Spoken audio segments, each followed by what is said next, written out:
প্রস্তুত মুন্সিগঞ্জের ৫৫টি হিমাগার। মার্চের দ্বিতীয় সপ্তাহ থেকে শুরু হবে আলু সংরক্ষণ। হিমাগার কর্তৃপক্ষ জানিয়েছে, এবার কেজিতে ৫ টাকার বদলে ৮ টাকা করে সংরক্ষণ চার্জ ধার্য করা হয়েছে। এই বছর কোল্ড স্টোর ভাড়া বাড়ানো হয়েছে, এটা সঠিক না। কারণ হলো কোল্ড স্টোর ভাড়াটা বাড়ানো তো একটা এককভাবে কোনো কোম্পানি এখতিয়ার না, সরকার কর্তৃক বাড়ানো হচ্ছে। কোম্পানি বেশি টাকা দিয়ে এগুলি ক্রয় করিয়া মেশিন চালাইতেছে। তো এইগুলি বেশি করে এইগুলির উপর নির্ধারণ করলে কোম্পানি খরচ বেশি হয়ে যায়, এই জন্য কোম্পানি 10 টাকা 20 টাকা ভাড়া বাড়ায়। অ্যাকচুয়ালি আলু মূল্য 500 টাকা বস্তা দিকে কমাই দিব আর 5,000 টাকা বস্তা দিকে বাড়াই দিব, তা না, এটার কোনো সিস্টেম না। এদিকে কৃষকরা বলছেন, সার, কীটনাশক ও শ্রমিক মজুরি বাড়ায় এরই মাঝে উৎপাদন খরচ কেজিতে 30 টাকার মতো দাঁড়িয়েছে।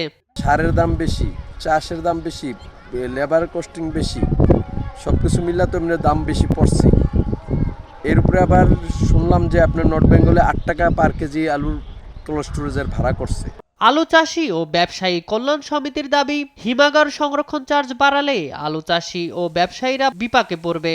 এই অবস্থায় সংরক্ষণ চার্জ অপরিবর্তিত রাখার দাবি জানিয়ে আলুর বহুমুখী ব্যবহার বাড়ানোর পরামর্শ সংগঠনটির সভাপতির।